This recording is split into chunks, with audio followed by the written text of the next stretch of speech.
So Tiger got out of the cage a little bit. We're going to get into all that. I got a little excited. I'm glad to be here. I'm honored to be here, that you thought of me to be a part of this. So Dynasty D, Dirty D, let's talk some ball.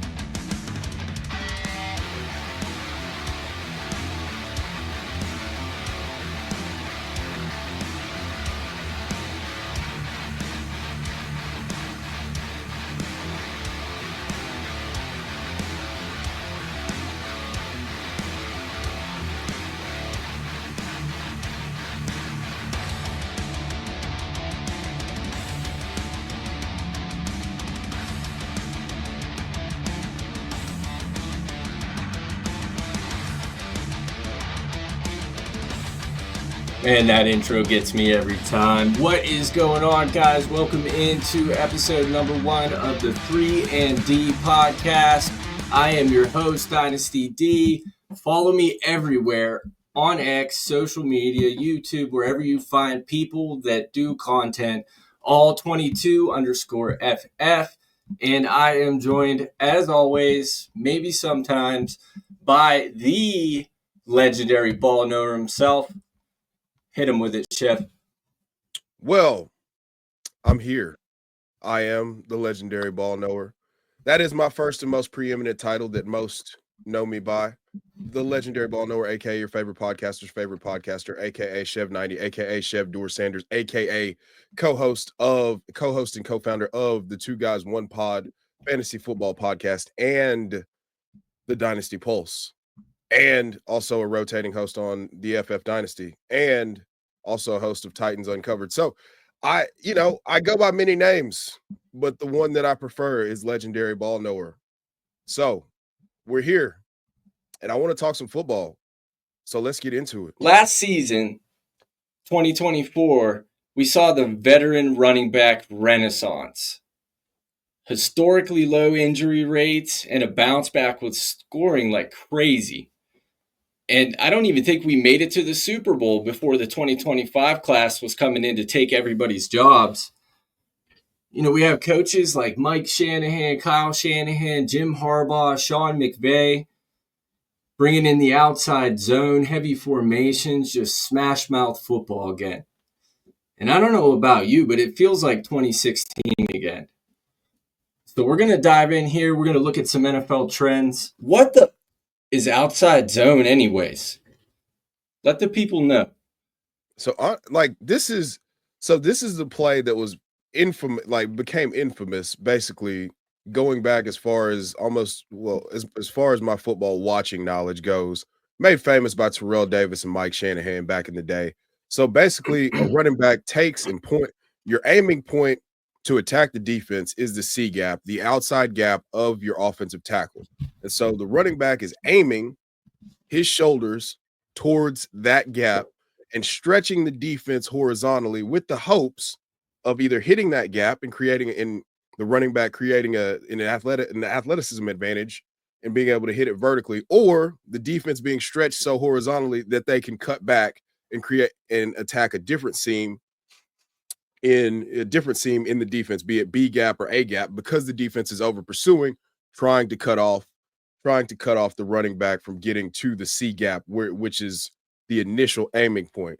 The beauty of it is if you have a special running back with the vision and feet aligned in this scheme, it's almost impossible for the defense to be right. So essentially it's a math problem where if you take one away here, that means something else is present, something else is available somewhere else.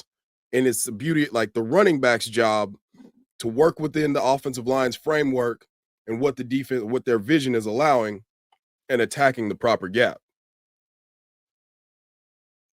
All right. So English translation, find hole, make cut, get fantasy points. Find hole, make cut, become a legendary fantasy status running back, a la Terrell Davis, a la Clinton Portis, a la Christian McCaffrey, the list goes on and on. Everybody's running for 1,000 yards in this scheme. And if you're special, you run for 1,400 to 2,000. So There it the outside is. zone scheme, I mean, how could I forget to mention one of my favorite fantasy running backs of all time, gone too soon? I mean, he's not gone. He just retired really early. Todd Gurley. I mean, Todd Gurley looked like a regular running back in Jeff Fisher's scheme. Well, he had flashes of brilliance, but then once everybody was like, hey, we're just going to put 11 people in the box. Good luck, champ. He looked like he was going to struggle a bit because he's not the most laterally agile. However, Sean McVay comes in, installs the wide zone, and all of a sudden, Todd Gurley is one of the most, I mean, that stretch puts him in almost the fantasy Hall of Fame just from 2017 to 2018. Absolutely. And we're going to get into fantasy football and like how you can use this to dominate. And for me, the reason I went back to 2016 was because I read a PFF article about Gary Kubiak's outside zone system with the Denver Broncos. And that's what changed everything for me. I started hunting Sean Payton, Alvin Kamara's rookie season, traded Alvin Kamara week 3, learned my lesson, been hooked ever since. But, with the way that things changed last year in the NFL, I mean, we saw a 12 formation, we saw bigger sets, we saw these running backs just absolutely dominating these defenses. There's no reason to think that it's not going to be more of the same as you look at these coaching hires and everything. So we're going to jump on into it here. So what's really going on here? Are these running backs coming in from this 2025 class? Are they just going to Thanos all these other running backs? Like, are veteran running backs back? Or is this class generational or both, Chev? I mean, honestly, I think that the truth is somewhere in between, right? I think that this is the best running back class we've seen since 2017.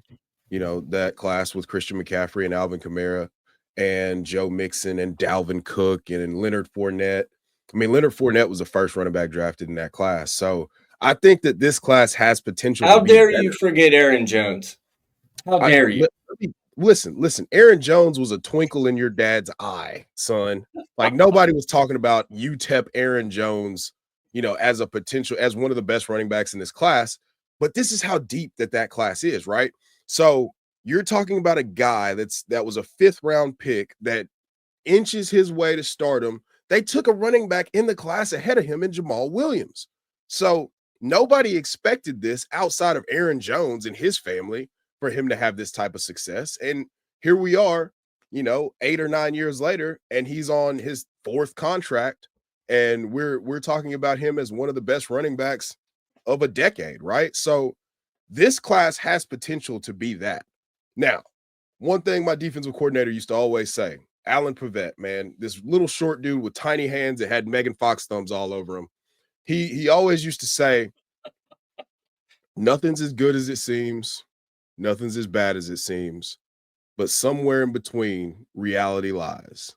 So I think that what happened in 2024 with this resurgence of veteran running backs, I would holistically bet against these guys repeating those performances, combined with this running back class. There's not going to be all these studs that we see right now that we think are going to just be legendary running backs. They're not going to get off. All of them aren't going to get off to the fastest starts. So that's where you got to trust your evaluation. Hey, what do I believe about this guy? What is he showing me in limited opportunities? And so I think there's going to have to be an element of patience. And that's one of the most underrated aspects of Dynasty. So I don't know if I answered your question fully, but that's my answer. I mean, that's the whole answer, man. I mean, you're the one with the answers, so I don't know why you're asking me. Yeah, I mean, just looking at it from the same lens as you, I think there's going to be a lot of both, like you're saying. There's probably going to be some veteran running backs that we don't see coming, and they're going to get clipped. There's probably going to be a couple guys at the top of this class that we're going to overdraft in fantasy football. And then yet again, we're going to look back and say, oh, this class was deeper than we thought. There was more talent. I can speak for myself from being in like the Dynasty trade streets and, doing a lot of stuff like that. I mean, there was basically a wave where you could get rookie picks cheaper than ever before, even though this class was generational, and you could get nothing for veterans. And now it's starting to flip. And now these late round picks, you can buy about anybody for a mid third or a late second that you could never touch before. Oh yeah. Because, nothing against Bashal Tutin, but like if he gets drafted in the 6th round, and he lands in a bad spot and he's got anybody ahead of him, you know what I mean? He might not get on the field until week 3, week 4. But yeah, talking about these rookies, talking about these veterans here, we're going to take a look at Fast Draft. Fast Draft is a new best ball app. We have a Rookie Origins tournament, but I'm not the best person to talk to about this. We're going to have the Podfather jump on and tell you all about it. Rookie. It's all about rookie talk in fantasy football right now. So why not go use all that knowledge to do something other than a mock draft? Chris Jahmyr won $8,000 with just 2 teams last year, and each draft took 5 minutes. That's pretty good ROI. You can start doing rookie drafts for money today on Fast Draft. The Origins tournament is live. It is the place to go and monetize your knowledge of rookies and use your favorite player profiler host promo code for a $25 deposit match. Now let's go start drafting faster. DraftFaster.com, DraftFaster.com. Use promo code DEGEN, DEGEN. Get a $25 deposit match. What's going on, Chef? Yeah, that is by far my favorite game on the Fast Draft platform. Just being able to get ahead of taking advantage of what I feel like are some gaps in the current ADP in the app. I absolutely love it. Those are the teams that I've drafted most. I'll eventually move over to Flex 4 and D up, but that's by far and away my favorite right now. Yeah, I totally agree with you, especially because like this time of year, I'm itching to do startups. I want to buy Dynasty Orphans. What better way than to jump in Fast Draft, check out some real leagues for real money, look at the ADP, work on your portfolio. And it's great for me. I live in Pennsylvania, but I'm 20 minutes away from Ohio. So I can just go over, make a trip, get lunch, do a turbo order, and then I'm home. By the time I'm home, my teams are drafted. So absolutely check out Fast Draft, draftfaster.com, Fast Draft. Start drafting faster. All right. So we're going to play some sleepers, breakouts, and busts here. Who do you got for your rookie sleeper in the 2025 class? Oh, I mean, if you've listened to any content that I've put out in the last month and a half to 2 months, it is very, very, very clear who I am the most high on from a value perspective. And just, I quite literally, he's become my favorite running back in the draft. And that's Brashard Smith, the converted receiver from SMU. I mean, he's 5'10, he's 194 pounds. He reminds me, he has the exact measurables of a guy in Tampa Bay that absolutely lit the world on fire as a rookie. And I just can't. I mean, I can't shake it. Like that is the guy. That's the one. I am bricked up in the cement aisle for Brashard Smith. If you know anything about me, then you know by far and away I am a Brashard Smith truther. I make no bones about it, and I will not apologize for being right about that right now, here today, tomorrow, and in perpetuity. And if I'm wrong, feel free to just never tell me that I'm wrong and just say that, you know, we're just gonna pretend like I didn't say that. Okay. Honestly, the only question about Brashard Smith for me is like, how high of a pick am I going to burn to draft him? Because I'm going to assume that everybody else that's in every other rookie draft is going to listen to us and they're going to draft him higher than everybody else and then take all the glorious dynasty fantasy points. You don't have to spend, I mean, he's He's currently firmly in the 3rd round of rookie drafts. So at that point, I mean, that's found money, and that's a But what guy do you that I do? feel like is What do we do if he gets second round draft capital? I'm starting to see whispers flying around that he might be getting second round draft capital, Chef. prolonged beard rub. What do we do there? We profit. I mean, we could flip-flop. I mean, he's probably gonna flip-flop with someone who didn't have as good of athletic testing as he did at the combine. Well, I say athletic testing, the 40 that didn't run as good of a 40. And I think that, one of the guys that you're gonna talk about here could flip-flop roles with him. If he does get that second round draft capital, then we're going to be looking at him getting steamed up into probably the mid to late second. And that's still, to me, I'm fully confident in taking him. Like, I have a disturbing level of peace about how his NFL career is going to play out if he stays injury free. And, I'm just going to run right into my sleeper because I'm pretty sure you were talking about Kansas running back DEVIN NEAL, if I'm correct. You are Yeah. correct, bro.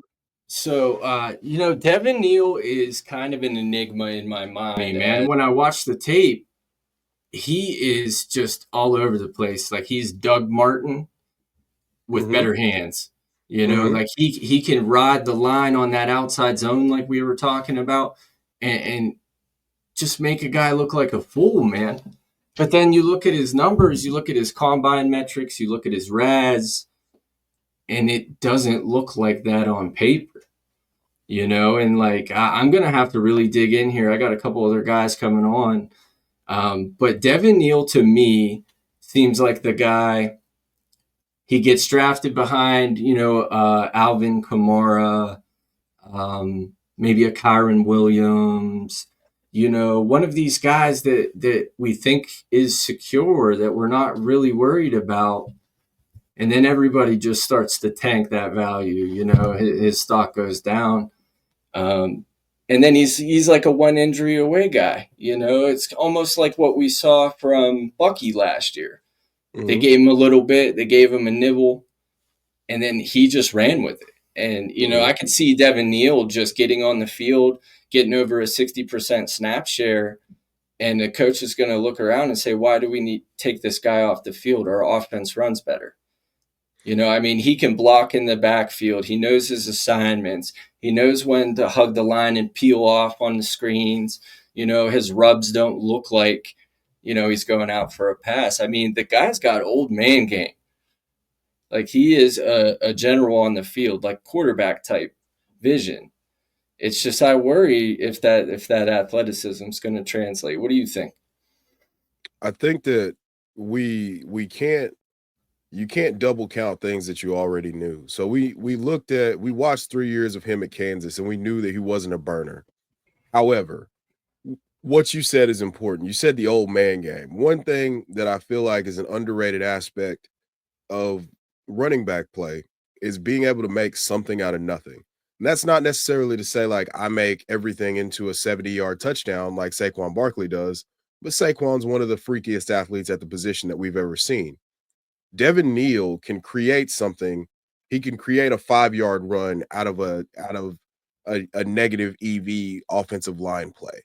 And you see that over and over again. That Kansas offensive line is often outmatched, and he's creating yards. He's patient enough to set up a block to where he can get his shoulder square, and he can create 3 yards where there was nothing, or 5 yards where there was nothing. And he doesn't ever try to press. He understands his skill set and his toolbox, and that level of self-awareness and IQ is something that I feel like is going to translate. I would love for DEVIN NEAL to land in a spot like Houston, because people don't know that the Texans have an out in Joe Mixon's contract after this year. So I would love for him to land in a spot that's considered nebulous, where there's an incumbent starter and there doesn't seem to be a path. I would absolutely love for him to land in a place like that, because of the fact that, one, if you really, really, really are in these dynasty trenches, you understand what these contracts really are. and you've done the homework on who could be a cut candidate, Joe Mixon's cap hit after 2025 is $2 million. That's nothing to a team. So he could very easily be gone. And that's Joe Mixon's one of my favorite running backs, just one of my favorite running backs to watch. So it pains me to say that, but when it's over, it's over. So that's a situation where Devin Neal comes in. He's not getting a lot of burn. We saw the same thing happen kind of with Chase Brown. And I was going and scooping up Chase Brown everywhere. I went, it is on record. On Two Guys, One Pod, I go, hey, I think Chase Brown could be this year's Kyron Williams before the season started. And look at what happens. He gets the opportunity. He's the RB5 from weeks 9 to 17. So, you have to pay attention to guys like this because they might not end up and we're getting more redraft players into Dynasty now, and so the patience isn't there, right? And I'm gonna just to bring this home, what I'm saying is they land in a situation that you consider less than ideal, and to your point, they're an injury away or they're an opportunity away from being the guy. And that is what I see for Devin Neal, because I feel like he's the professional's professional. Yeah, I couldn't agree more, honestly. As soon as you said Joe Mixon, I mean, that's the comp. I mean, exactly everything you said, that's Joe Mixon's game, like above average receiving. You know, he could see the whole field, vision, burst, patience, which for me is more important.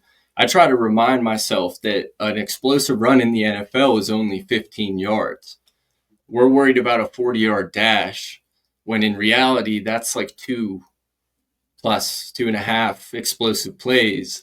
Right. You know, it's more important for that guy to diagnose the gap, juke to the left, not get his ACL blown out and get a first down, you know, stuff like that. Man, I'm telling you, it is. I was so happy that you put Devin Neal on there, because any chance I get to speak the good news of Devin Neal, it brings joy to my heart. All right, so we got to get moving through these here. So that's our rookie sleepers here. Let's go with our breakouts. So you had Brashard Smith as your sleeper. It looks like we're talking about Tahj Brooks. Yeah, so 1,500 yards in back-to-back seasons. I mean, he played the season at Texas Tech. If you don't know, Brashard Smith Tahj Brooks, running back, Texas Tech, back-to-back 1,500-yard seasons. He has elite lateral agility for a guy that played the season at 230 pounds. He goes to the combine at 217, I believe, 214, excuse me. Goes to the combine at 214, turns in a 4.53. That is excellent news for someone who I thought might be kind of on the bubble. So he's definitely, in my opinion, secured probably 4th or 5th round draft capital with his resume and his skill set. And so I think that this is a guy that you can target in the 4th round of your rookie drafts. He's almost there every single time. And for me, that's an auto select, because he's going to have a long and fruitful career in the NFL, in my opinion. This is kind of the Aaron Jones type sleeper that I'm looking at here. Absolutely agree with you. I was blown away when I saw somebody posted about, nobody told me all Tahj Brooks had was 100-yard games, and I immediately jumped in and started looking, and I was just blown away, man. You're not kidding. Just incredible. And I'm going to be a little bit of a homer here. My breakouts, TREVEON Henderson, Ohio State running back. And it's not what you're thinking whatsoever, honestly. I mean, he's a great prospect. He has the potential to go in the 1st round. But from a dynasty fantasy football perspective, I don't think we are giving TREVEON the credit for the kind of game that he has and how it will translate to fantasy points for managers. I think it's classic prospect fatigue, in my opinion. The guy was so good, and then he was so good, and then the coaches said, hey, man, you're playing too hard. You're hurting yourself. You're getting injured. So why don't we maybe bring somebody in, and you could get better at your craft. You can get your NFL game ready. And he said, okay, sure. They bring in Quinshon Judkins, and they both go for over 1,000 yards. I did not see holes in his game in pass pro. I mean, he was just cleating dudes. And a lot to do with kind of what we've been talking about. We're talking about outside zone. There's a lot of these guys that match up with this system. TREVEON can hug his lineman's hip, and you don't even know he's there. The lineman's moving as fast as he can, and then all of a sudden TREVEON's coming 20 miles an hour around the horn, and he's gone for 40. We want to talk about explosive plays or 15 yards. I mean, he has Jahmyr Gibbs level breakaway speed and vision. And I just, the price to me is, I'm buying him every single place I can get him. He's my RB2 for 2025 Dynasty rookies drafts. What do you got to say about Trey? I'm not as big of a Trey guy as most people are. I think that he's going to – I think that the way that he was deployed at Ohio State is going to have to be the way that he's deployed in the NFL. I don't think the best way to use him is to hand him a 3-down workhorse role, as you alluded to with the injuries in college. So I think that he's going to – people are going to – see the athleticism, see the Gibbs comp, and then immediately jump to it. And I mean, he's a 5-star, he's a former 5-star prospect. You've seen him have the early success. You saw him be dominant in stretches in the college football playoff. So I personally, I like Quinshon better, but I think that there's going to, if he lands somewhere where they're going to platoon him and give him the high value touches, and allow him to get out in the passing game and operate in space a little bit more. I think that that's the path for him to be the most fantasy viable. I don't think that if he lands somewhere where they're just going to hand him the ball 18 to 20 times and throw him the ball 2 or 3 times, that's the best way to deploy him. So I'm a little bit lower because of that, but I think that all the tools are there for him to be a very successful NFL running back, without question.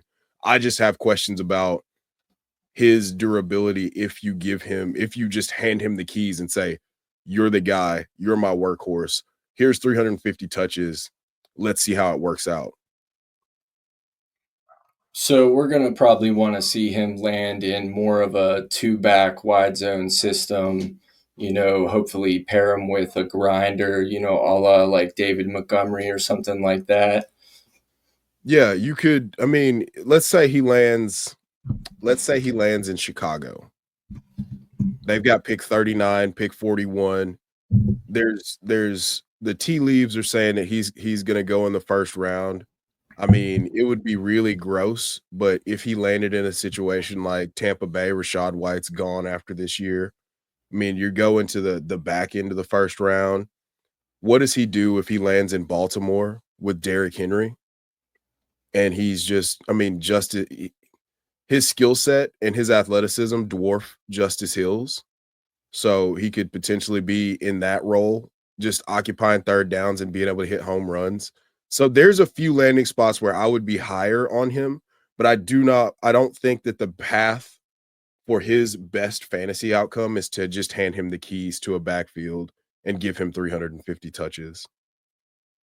All right, real quick. Highest first-round pick you would spend on TREVEON Henderson this season? 106. 106. All right, cool. So we're going to move on here from these rookies. We're going to get into some veteran sleeper breakouts and busts. I'm going to get it started off here with my bust, and you know exactly who it is. It's Kenneth Walker III, Seattle Seahawks running back. And I don't know if you saw the news, Chev, but there's whispers in the air of the Las Vegas Raiders being interested in Kenneth Walker. And, already we've had DK Metcalf be traded, a few other things. So your boy, unfortunately for Kenneth Walker, he has been suffering with the same ankle, hamstring, and abdominal injury since high school. There's been 7 reported reoccurrence of injury on record since his days at Michigan State. And it's just very hard for me. I mean, we're talking about this 2025 class. It is generationally athletic. And I'm not just making that up to sound good on a podcast. Like, the numbers are there. And yeah, the top this 10 is 40 times. The top 10 40 times of this class were like the fastest of the last decade, if not right. more. I think you can go back further than that with that information. I would have to I can double check that, but yes. Right. And we have Right. a Kubiak system coming in. Seattle fired their offensive coordinator because he didn't run the football enough. The same week that Kenneth Walker was put on IR, ZACH Charbonnet was named captain of the football team.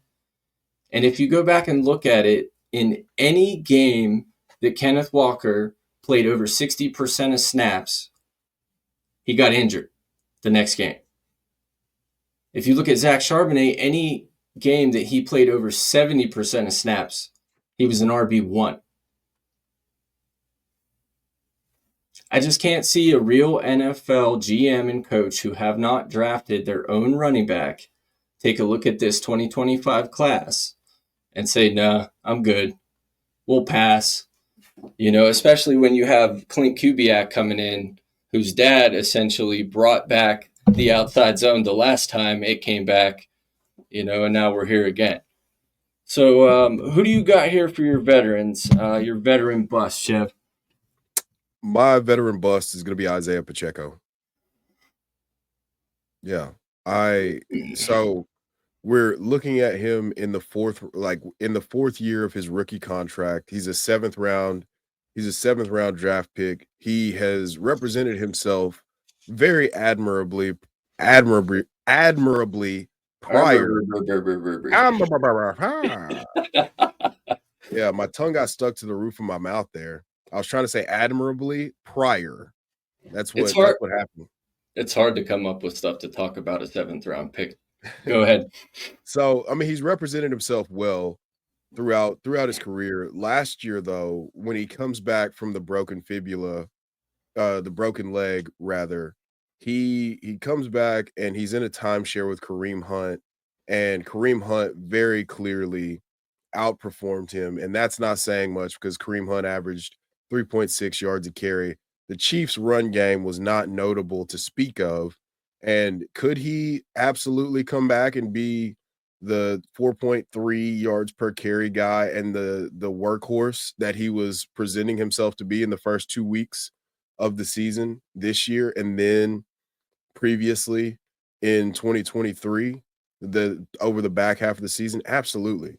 But I don't think that that's a likely outcome. And I do think that they're going to look for more of a long-term solution in the backfield in Kansas City for cheap, because they have so many different guys that they're going to try to hold on to. So yeah, I'm calling for the ISIAH PACHECO bust.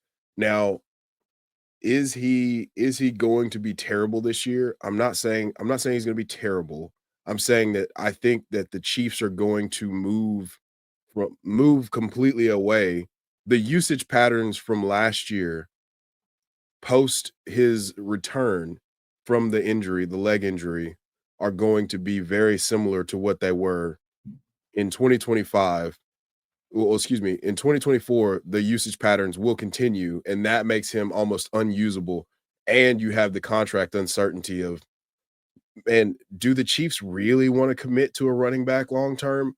That's a replacement level talent. I don't think so. And so that, for me, makes him a bust from a 2025 seasonal perspective, and an absolute must sell if he's on my roster from a dynasty perspective, and a must avoid buying at all costs. What's the lowest rookie pick you would take to immediately smash accept button on a trade? Anything in the second, anything in the late second, I buy. Do you really think you can get a 2nd round pick with the fact that they just re-signed Kareem Hunt to a 1-year deal, though? I mean, if somebody believes in the production from 2023 and the first 2 weeks, game and a half of 2024, I think that they would be willing, if they had multiple second round picks, or they were, just a little light at running back, but wanted to get keys to a high powered offense or access to a high powered offense, I think that you could get a second. He's kind of in that Najee Harris territory for me, where it's like, if I can get something to get him off my roster, that's exactly what I'll do. Makes sense. I mean, for me, I would probably just take a rookie in the second round, personally. I do have a couple Pacheco shares I've been holding, just because, like you said, I mean, we can't really predict what Kansas City's going to do. They would probably prefer that he just comes back on the field and he plays like he did in 2023. I mean, the guy's the heartbeat of that team when he's on the field and he's running, doing high knees and smashing into everybody. And most importantly, Patrick Mahomes got roughed up last year. That he needs a back in the backfield that can pass protect, somebody he can, dump off, pass his outlets, etc. So yeah, I'm with you there. I would get out on Pacheco if I could get a second round pick. I think I'm going to hold right now, just kind of see what matriculates in the NFL draft first. We're going to kind of rapid fire a couple more of these here.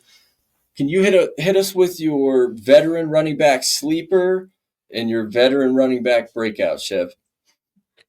Well, my veteran running back sleeper is a guy that, I don't know if he qualifies as a sleeper. It's Travis Etienne. I mean, he's coming into the Liam Cohen system in that timeshare potentially with Tank Bigsby. I don't know that it's going to be a timeshare. I mean, Tank Bigsby represented himself. Are we double counting the fact that he just didn't look as bad as he did as a rookie? And Travis Etienne looked like the Monstar stole his powers. So I think that Travis Etienne, he's the more explosive of the two, even though it didn't look that way in 2024. He's more explosive of the two. He's in a contract year. With him being at around RB 29, I think that given 60% of the snaps, he could easily return top 15 to top 20. And, he's in a contract year. So I want to buy in at that price for this situation. Liam Cohen is the run game whisperer. He took that Tampa Bay run game that was awful and got them to 146 yards per game last year. So yeah, I'm sleeping. That's my sleeper, Travis Etienne. Yeah, I agree with you for sure. Especially, I am trying to focus on getting as many pieces as I can in the AFC South this season because there's not a defense in sight. You have above average quarterback play, you have great wide receivers. So conceivably, there should be running back points everywhere. And then, you factor in Jacksonville's going to be running a West Coast system, another outside zone system. I honestly think you should probably buy Tank as well. Bare minimum, you have a handcuff situation. And like you said, if you're savvy with contracts like we are, that's a 2-for-1 all day. Travis Etienne gets traded. Travis Etienne goes to another team next season, et cetera, et cetera. You split your stocks, and now you have two very valuable assets. They're going so close to each other in ADP, though. Like I said, Travis is at around 28 or 29, and Tank is at 33. So, I mean, you could definitely swoop those guys up like back-to-back rounds and then let it sort itself out in a startup. I mean, that's for best ball, but in a startup, you could do that, and Tank would be going much later than Travis. In a already established Dynasty league, I would definitely be poking around because depending on how the manager feels, you might get a better deal on one or the other depending on the league. There's leagues where Etienne's worth nothing. There's leagues where Tank, people still think he's not going to do anything, and then vice versa. Like, I would not trade you Tank's Bigsby for Travis Etienne. But I'm probably in the 1% of people, but there's that guy somewhere, and you could probably trade a pick and get Etienne. You could trade a pick and get ETN. You could trade an even later pick and get Tank Bigsby. And if you want into the Bigsby business, this would be the time to do it. Year 3 and 4 of that contract, year 3 and 4 of that contract with this offensive coordinator coming in and them potentially going from a bottom half offense to just top 15. If they're just median, those running backs are going to return value. But give us your sleeper, brother. Have Arizona Cardinals running back Trey Benson. Now you got to hear me out on this one, okay? Okay. So, 2024 draft hits. Arizona Cardinals draft Trey Benson where, Chev? What was that, the 3rd round? Like pick what was that? 2nd or 3rd round, I can't remember. But for 2024 running backs, I mean, that's high draftable capital in fantasy, right? Yeah, absolutely. If you were an NFL GM, Chev, would you draft a running back in 2024 knowing that the 2025 class was coming, waste a 3rd round pick on him, and then replace him the next season? Man, that's a tough question, but I don't think that I would waste a day 2 pick on a guy that I didn't believe would be a contributor to my team. Absolutely. I mean, just looking at it from a rational standpoint, the Arizona Cardinals made a decision. They looked at the 24 class. They saw the guys that went back to college. They knew that they were going to come out next year. They had already scouted them in 2024. And they spent the pick on Trey Benson. They spent the pick on Trey Benson. I can't imagine that they were planning on drafting another running back. They give James Conner a 2-year extension, but if you know ball, you can take a look at that. And essentially it's a 1-year contract for 2025 with a bunch of get out money. And that's it. Correct.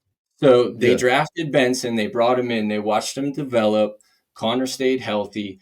They signed an insurance policy for this year. And this is going to be the year that Trey Benson's going to take over the backfield in Arizona. And I hate to say it, I'm not a Kyler Murray fan, but I think if they get a more explosive run game that can add some more screen game and some more counter elements and just a little bit more distraction besides Kyler boot action left, Kyler boot action right, scramble or dump off, we could actually see Marvin Harrison. We could see this offense get to where it needs to go. But just specifically to the Cardinals, they already did the back-to-back replace your quarterback thing. I don't think they're going to do that again with running backs. Well, I mean, this to me, I can't quite go to him breaking out this year, but I definitely would be in the business of kicking the tires on what the price would be, because I don't think that the price is going to get any lower than it is right now. You have an older running back who, like you alluded to, has, a bunch of get out money if he doesn't perform to standard this year. Let's say that he does his normal thing where he only plays 13 or 14 games. And in those 3 or 4 games, Trey Benson represents himself very well, 4.7 to 5 yards a carry, 16 or 18 total opportunities, 90 to 100 yards, and scores a touchdown. That would be enough for me as a GM to say, okay, cool. The young pup is ready, and we've got 2 years to figure out if he's the long-term solution. We're talking about a guy who's a 4.3 at 220 pounds and ran a 1.5 10-yard split. So he has the ridiculous athleticism. 1.52 would have been like 3rd or 4th in this year's class. You had like 5 guys tied at 1.51, and Jalen Royals and Matthew Golden ran 1.49 just for reference. Matthew Golden runs a 4.29, by the way. And I think that that's a guy that they're going to feel comfortable with. So I think that that's a great call as a potential. I would more have him maybe in the sleeper category because of the fact that he's a guy that you could get for super cheap right now, but it instantly pays dividends the moment that James Conner went down. He was my pick in 2024 to win people weeks because of the fact that we know James Conner traditionally misses time, right? So I do agree there. I'd be real sneaky about it and be trying to get him for real cheap right now. That's definitely the game plan. He has been one of my target running backs. Anytime I'm working a deal, maybe instead of asking for a third, I might ask for a Trey Benson. Yeah. You Yeah. know, Yeah, the art of the deal right there, baby. Yeah, Trey, Trojan horse that thing. Trey Benson, Tyrone Tracy, Tank Bigsby, all of the young running backs that were drafted that are supposedly, according to the market, going to be Thanos this season. Why not grab them for almost nothing? Yes. Why not? Yes. It's Yeah, worth a no, shot for the upside. 100%. And then my last guy is Breece Hall. I mean, I think that we're going to see a return to prominence for Breece Hall. We have an RB2 finish in 2023. That Jets offense disappointed as a whole in 2024. Tanner Engstrand, the offensive coordinator that's coming in, is out of that Detroit, out of the Detroit lineage. And so they're going to rely on far more wide zone and far more gap schemes, which Breece Hall was much more successful than the zone schemes that Nathaniel Hackett and whoever decided to call plays for the Jets in 2024 were employing. And so I think that we're going to see a resurgence. Again, this is a contract year for Breece Hall, and we've seen Breece Hall be extremely efficient. In his rookie year, he goes for 570 yards before he tears his ACL. Last year, he comes back. He shows you that he can be an Omega level pass catching threat because they don't have quarterbacks that can throw the ball further than 5 yards beyond the line of scrimmage. And I think that his receiving profile is more than just a check down dump off guy. However, if we get into a scenario where we're using him like one of those, like an Alvin Kamara, like I think that's in his skill set. So for me, I'm trying to go kick the tires and like if I can get any kind of early second and just send it for Breece Hall, I'm doing that. If I'll send a late first, a very late first to go get Breece Hall if I'm contending. If I'm a top 2 or top 3 roster in a league, yeah, I send my first, no questions asked. If I can send a 2026 first, even better. I don't like trying to acquire running backs that are in the last year of their contract because it's so nebulous. I just got into a discussion with the Super Dynasty bros where we were talking about rookie contracts and running backs that I would want to acquire. And I said I'd be really trepidatious about acquiring Breece Hall because he's in the last year of his contract. But I believe in the talent so much that if this offense can do anything with Justin Fields, and we know what Justin Fields represents as a running quarterback threat and what that does for running backs, opening up lanes and taking away that last guy on the line of scrimmage to have to play the read option, like this could be an explosive situation. I talked with the Podfather, and we kind of went back and forth about how Bucky Irving was going ahead of Breece Hall in drafts, and there's just no way. There's no way that I would do that ever. I can't bring myself to do that, according to the fast draft ADP. So yeah, Breece Hall is my breakout this year because I believe he returns. Like the RB16 season that he just turned in was an absolute disappointment. The truth lies somewhere between him being RB16 and the RB2 in 2023. So yeah, Breece Hall is my guy. I was out on Breece Hall last season, but it has nothing to do with his talent. His talent's Right. undeniable. Uh, for me, it was a lot to do with the circumstances in New York. You had Aaron Rodgers with the torn Achilles. MetLife Field is a torn ACL waiting to happen, essentially. Um, but you're not wrong though. Tanner Engstrand, he started his coaching career with Jim Harbaugh in 2007. He worked at San Diego with him.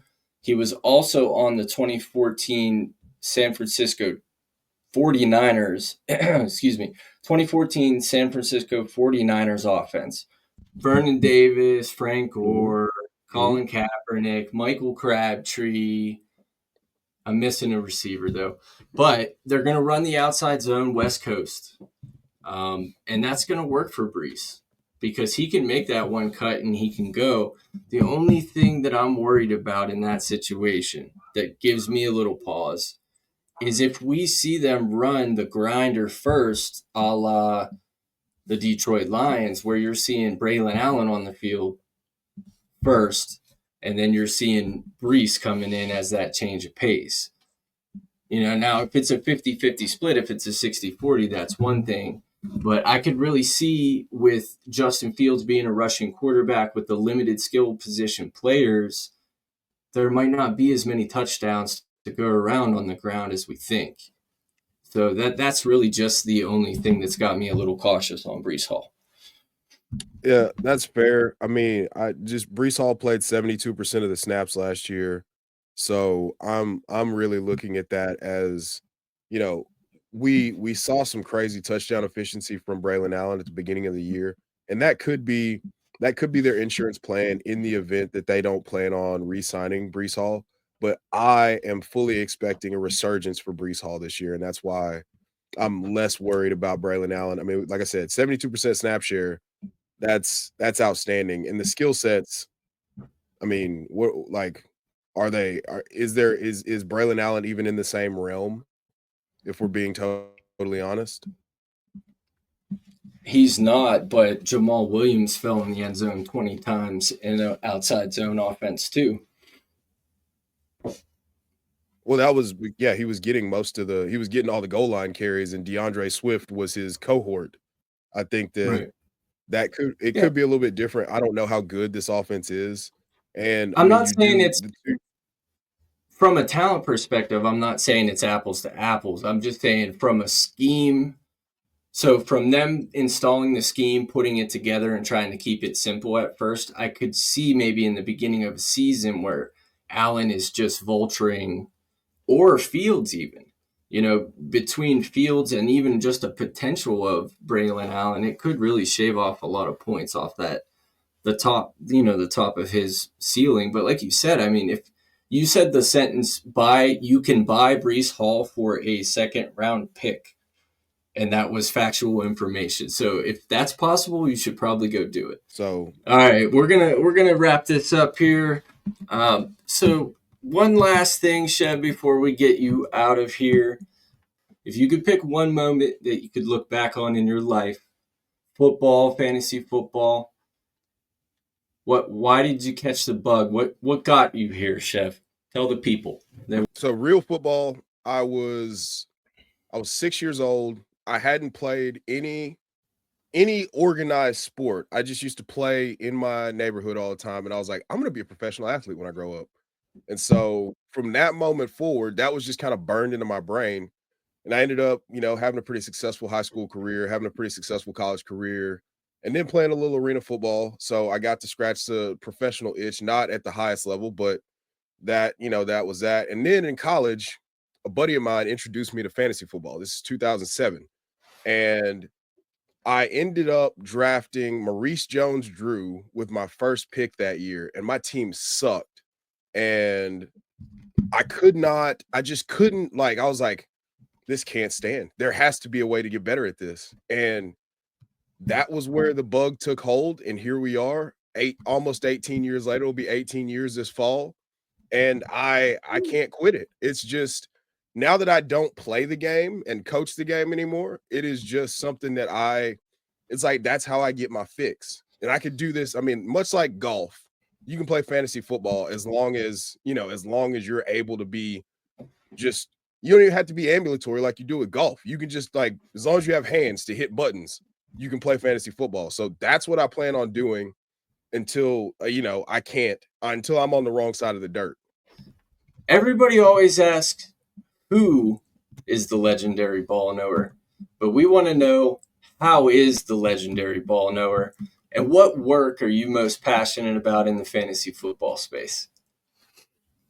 Honestly, man, just, being able to do things like this, being able to talk real, being able to talk applicable concepts of real football and how you can take advantage of that, understanding the difference between man and gap schemes, understanding, just having a better understanding of trends in the NFL and understanding that it is cyclical. So, I mean, I coached and trained for years, so I have a passion for sharing knowledge.